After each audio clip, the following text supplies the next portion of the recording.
Love plants? We do too. You're in the right place. Here at Costa Farms, we are passionate about plants. We're passionate about growing them. We're passionate about helping you have great success with them. That's why we put together this podcast, Plant Prescription. I'm Justin, a horticulturist, and I'm joined by Michelle, our IPM manager, to help answer any question you might have about your houseplants. That was great. Yes, we are here to talk about houseplants, and I am so excited. Hopefully, there's some bug questions in here too. I do clearly love houseplants, but always open to bugs. All right, so question number one. It comes from Alyssa in Johnston, Iowa. I saw a pink tea plant, Cordyline, at my local store. I love the color. I need that in my life. Is it easy to grow? I love the color of those too. And it I kind of had matches your shirt. what? It's pinker than my shirt. Are we? I hope I'm thinking about the right plant. It's like the bright pink. Yeah, yep. Oh yeah. Well, I I don't know, consider maybe it's more my of a screen's not purple, but calibrated. it's a purple folk. It's a purple shirt. It's pretty color. But anyway, the pink tea Coraline plant, I had two of those in my front landscape this summer, and they were gorgeous. I mean, the color of those just pops from like a very, very far distance away. You can see those. And they did very well for me this summer outside in the full sun. And I'm going to let you take that away, Justin. All right, well, I want to start off with the whole easy to grow thing. Okay. All right, so Alyssa and everybody else, any any plant is going to be easy to grow or easier to grow if you provide an environment that it likes. If you don't have an environment that it likes, then it's going to struggle and you might find it to be a diva. So this idea of this plant is easy to grow, this plant isn't, um, is really, really situationally dependent. So let's talk about what kind of situation the cordyline needs. Like Michelle was saying, it likes bright light. The more light you can give it, natural light, artificial light, a combination thereof, is key to success. It doesn't like really dry air. So if you live in sorry, I do know where you live. You live in Iowa. So in the winter, you may want to group it around other houseplants or do a small humidifier to keep the leaves from getting crispy.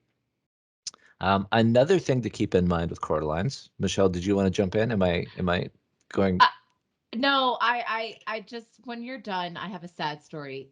I don't want to, you're on a roll. Keep going. Okay. All right. So before we get to the sad story, one other thing to keep an eye out for with cordylines, they are closely related to Dracaena, and apparently now Sansevieria, and Sansevieria become a Dracaena. And they can be Ah. sensitive to water with too much fluoride in it. So if you don't have the best water, if your water has a high fluoride concentration, you may want to dilute or cut your water by mixing tap water with bottled water, with rainwater, with melted snow or something else to help bring that concentration of fluoride down. That's really encouraging and happy. Are you guys ready for the sad story now? Take it away, Michelle. So like I was saying, loved my cordylines. They were gorgeous. And winter came. And I was optimistic that I would love them just as much indoors. But most of my plants got rolled into the basement and never moved. And as Justin was saying, those plants really like high light, warm temperatures, high humidity. Check one on the basement, high humidity, but all the rest of them were not there. And yeah, my beautiful, bright, gorgeous cordyline turned into one giant twig. Which also, I will note that I've seen those defoliate, and as it grows, it'll probably lose its bottom leaves. And that's what I've seen most of the time. So that's nothing to be alarmed when that does happen. But when you're in the situation like mine and it's all just gone, just a twig, well, you may need to provide more humidity, light, or what was the other one? Oh, heat. It does need heat. Like not I'm talking about like a 50, maybe 50-degree basement if we're lucky. Um so beautiful plant. great in the Yeah. summer. In general, I feel like if you are successful with something like a croton, you can be successful with a cordyline. Yeah. If you've had trouble with crotons, then unfortunately you may have a little bit of trouble with the cordyline unless you bring in some extra light. Yes. Yep. Yep. For sure. All right. Oh, go on, I'll be Michelle. getting I'll be getting 2 more this summer because I love them. Anyway, we'll share pictures of our beautiful cordylines this summer. Sorry. Go ahead. All right. Question number 2. It's not a bug question. It is actually, I don't know. I don't know what it is. I thought I knew, and then I'm walking back, and I'm not going to embarrass myself by It saying doesn't something have wrong. 6 legs, So, does it? huh? It No, doesn't have 6 legs. It's not a nope. spider. It is not a spider. Okay. I was thinking it might be Ugh. a crustacean, but that's a cell bug. So, Natalie in Danville, Kentucky wants to know, is there a way to get rid of the millipedes in her plant soil without uh, having to repot the entire plant? okay, definitely not 6 legs. Are they isopods? What are they? Mm, They are. I think. I don't know. Isopod sounds about right. They're definitely an arthropod, because they're segmented. We're gonna go with that. We can always come back and like put a thing on the screen and be like, wrong. They were both wrong. It's this.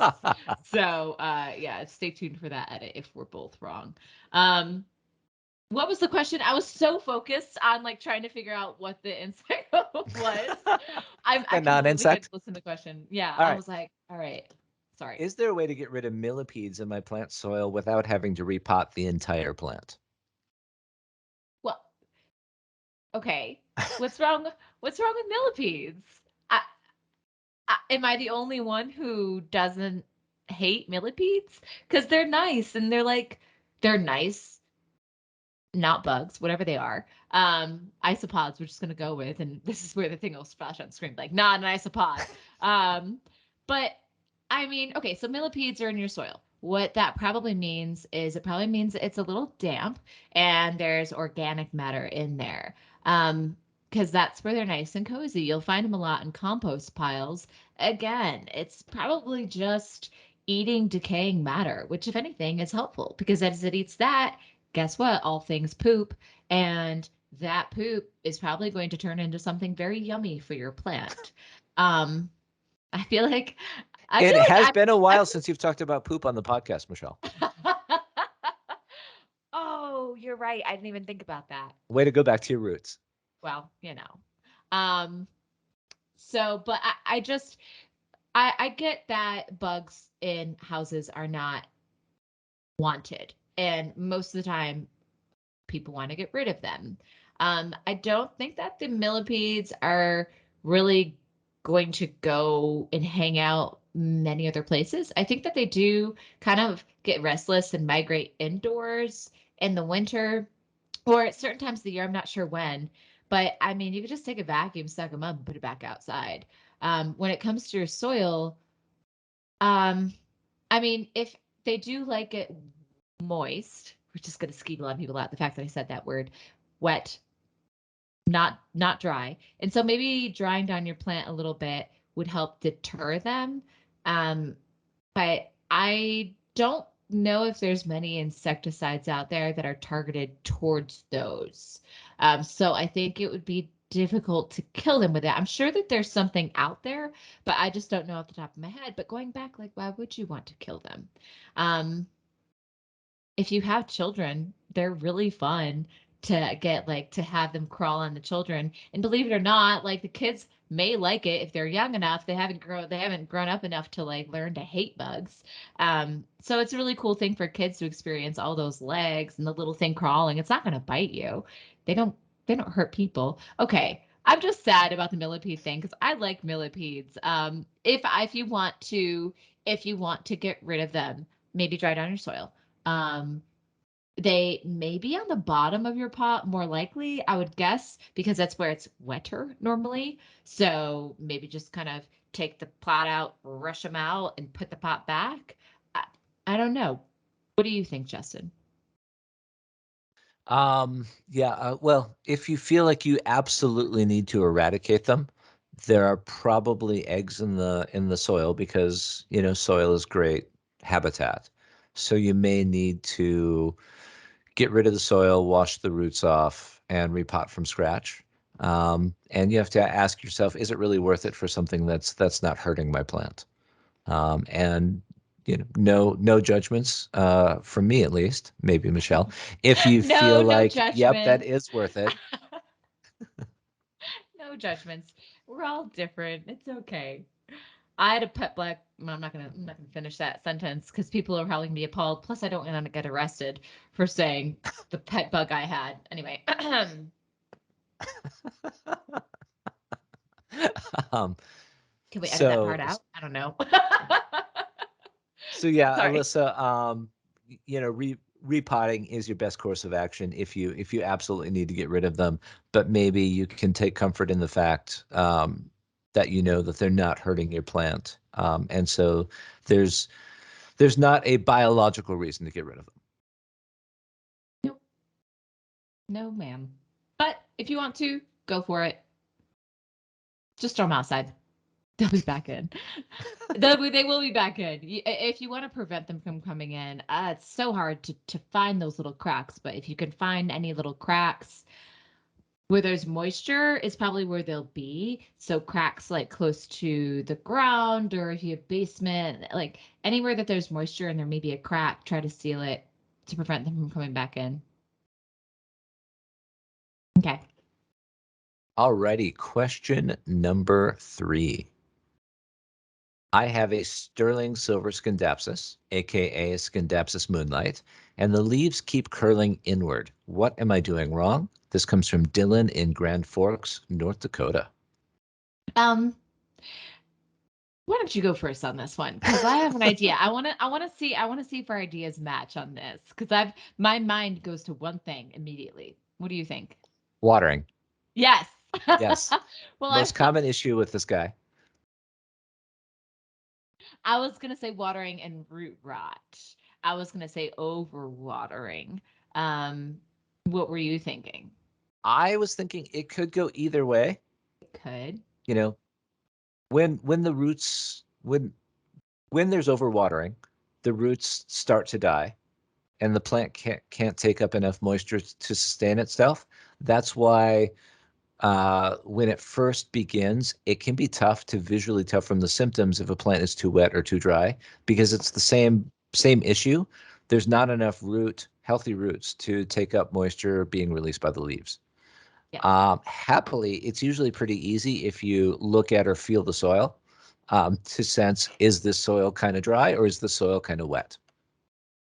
And if you really want to dig into it, pun intended here, you could, well, dig into the soil and see if you can see any roots. It's really difficult to do it that way. You're better off, depending on how large your plant is, you're better off flipping it upside down, getting your hand underneath it so the plant doesn't just fall on the floor.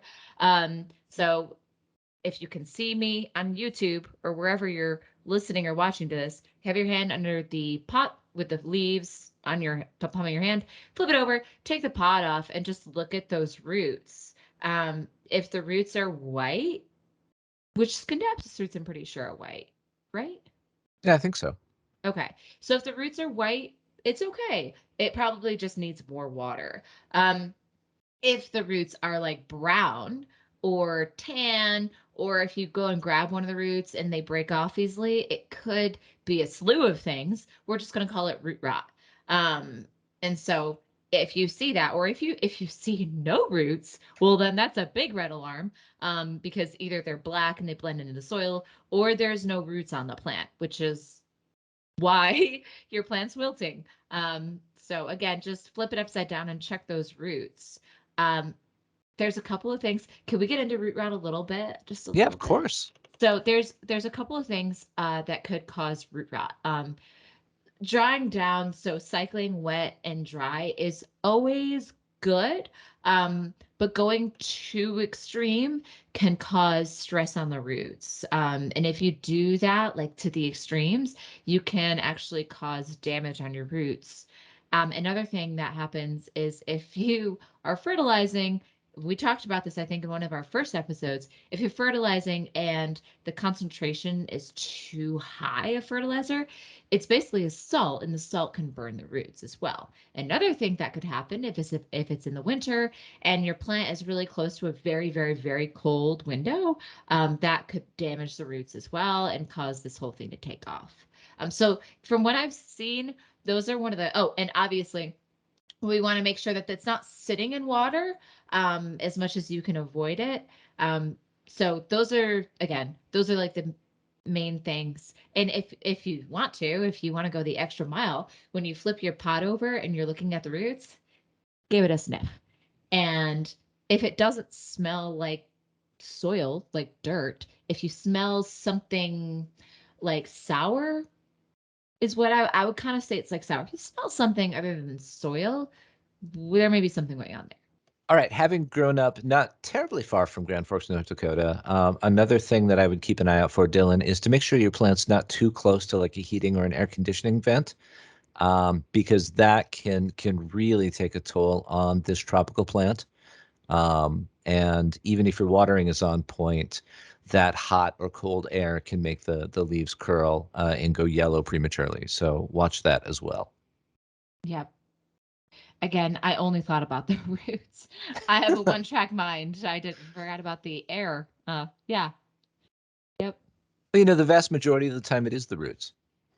Yeah. Yeah. Unfortunately, that's a really hard one to recover from. So I hope it's not the roots. Best of luck. If it is, you're gonna maybe what I okay. So Justin, let's go on another tangent here, just in case it does end up being a root rot issue. When you have a plant and you have diagnosed it has root rot, what have you done in the past to save that plant?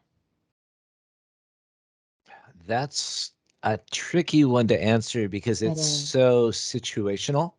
Mm, I think the easy answer would be to take cuttings. That way you have your backup in case the plant just doesn't recover.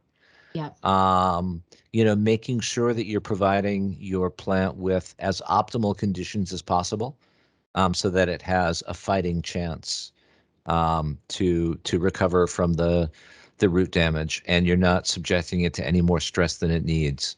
So giving it bright indirect light, making sure it's in a warm, you know, and not overly arid space, Mm-hmm. things like that. If you take it out and you find the soil is just sopping wet, whether you know it was like overwatered at retail, or you had a plant sitter and they were just soaking the heck out of the thing. Yeah. I have taken the root ball out of the pot and like set it on a towel, so that there's more exposed soil mass there to evaporate faster. Okay. Yeah, I get that. You have to be really careful so that you don't leave it too long, Yeah, and forget because you know about it. then you can get that yo-yo effect, which Yeah. sadly experience on the side. Well, I've burned a couple of plants with fertilizer. And I have had some roots. It's like a magic act. It just like disappears overnight. And what I did in that situation was I kind of, well, first of all, I leached it out, because my situation was I burned it with fertilizer. Shame on me. And then I really just like babied them. Like we're talking like baby them. I basically treated the whole plant, as a cutting. And I kept it humid, I kept it warm. I monitored the water so it was never too, I did let it dry out. I let the soil get like a light tan. I did let it dry out. But then when I watered it again, I didn't water up to the point where it was like soaking wet. I would always keep it just like, I'm gonna use the word again, prepare yourself, people, moist. And I would just do the like somewhat water to like dry, somewhat water to dry, until I started to see the leaves kind of get better. I have heard of people taking the plant out and cutting off those roots. If you do that, dear God, make sure that your scissors are clean. And honestly, if you want to be extra thorough, make sure you clean those scissors in between cutting. That's just a dangerous one because you're literally creating another open lesion on the plant, which is like a little entryway for pathogens to get in. But desperate times, desperate measures, take some cuttings and perform some surgery. Good luck. All right. Misperception of the day. Okay. Uh, ants are bad for your houseplants. Ants are bad for me, but not for my houseplants. Okay, I'm really sensitive to ants. I I have a confession to make. True confession time, Michelle. I really don't like ants.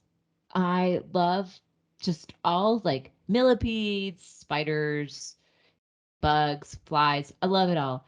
Ants. There was this horror movie a while, like I was really young, and there was a horror movie where like ants just ate. They like got people and they dragged them down underground and they ate them. And like there was a woman's finger, like walk. Just I don't know. I was way too young, and I watched this movie and it just traumatized me.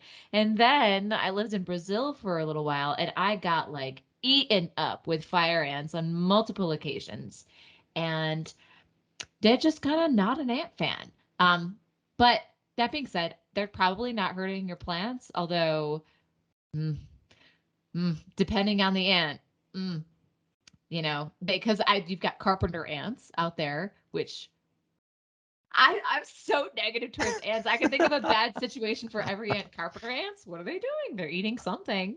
All right. What is your Chances house are, made of? yeah, chances are carpenter ants are not going to be in your houseplant soil. Well, they could be walking around looking for their next meal next door. Okay, sorry. Justin, you should probably answer this one because I have way too strong feelings about ants. Ants are cool though. There are some cool fun facts about ants, but Justin, explain why they're good, not bad for houseplants. So most ants don't eat plants for one thing, so you don't need to worry about them eating your roots, eating your stems, eating your leaves. Michelle is Leafcutter holding. ants. That's why I said most. Okay, we're gonna get back to that in a second. Well, just a really quick antidote for ants, and that's it. Go.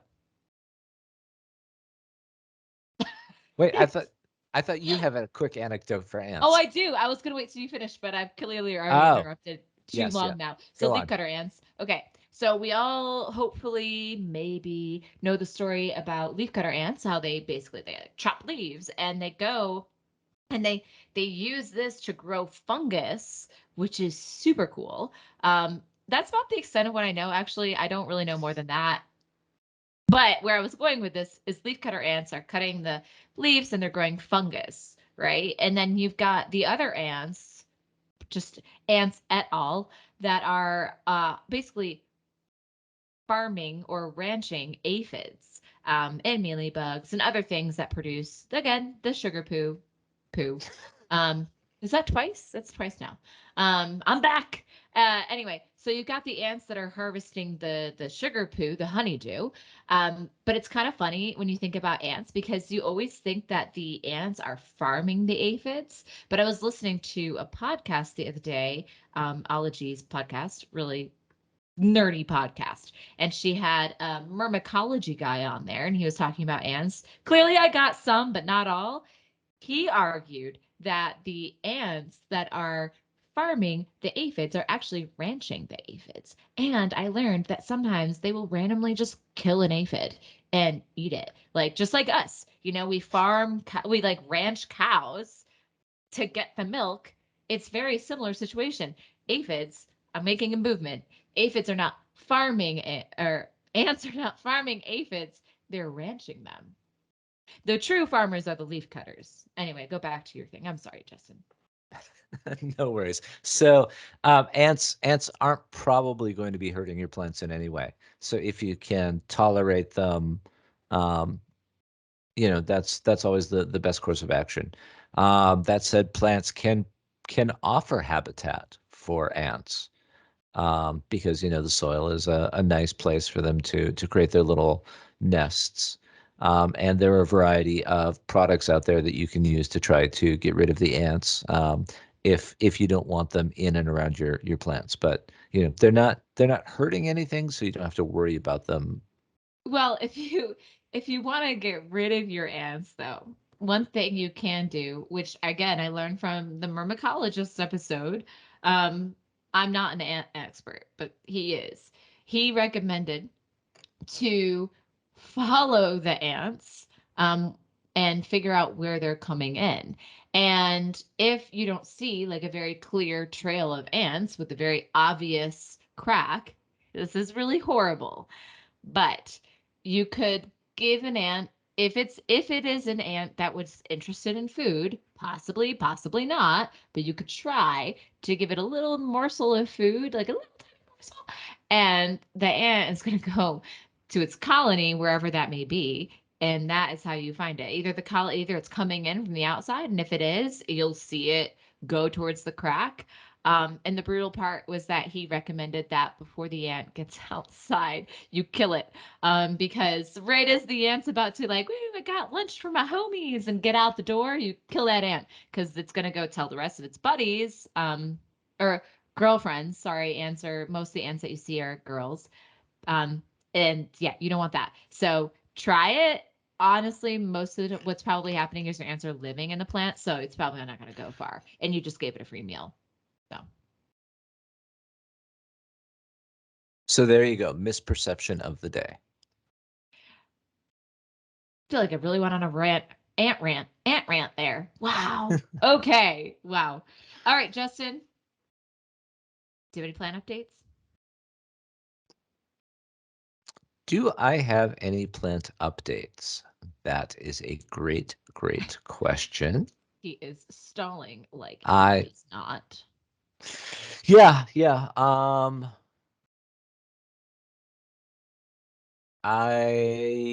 My Geogenanthus. Ooh, that's a pretty plant. Uh-huh. I am excited because I've always heard that this guy needs high humidity to thrive. Okay. And cold spell came in, so been running the furnace a lot to keep my house tolerable. Got a little humidity meter, set it right next to the Geo. During the day, relative humidity has been 33%. Wow. Um, Leaves are still perfectly healthy. Okay. So it's a nice update that despite my really low humidity daytime conditions, Geo is still looking fresh and fabulous. That's awesome. I'm really glad to hear that. Also, your skin must be so dry. It, yeah, lots of chapstick. Okay. So thanks everybody for tuning in to Plant Prescription, the official Costa Farms Houseplant podcast. If you have questions you would like to see addressed on our podcast, just reach out. More than happy to answer them for you. So happy gardening from your friends at Costa Farms. Bye-bye.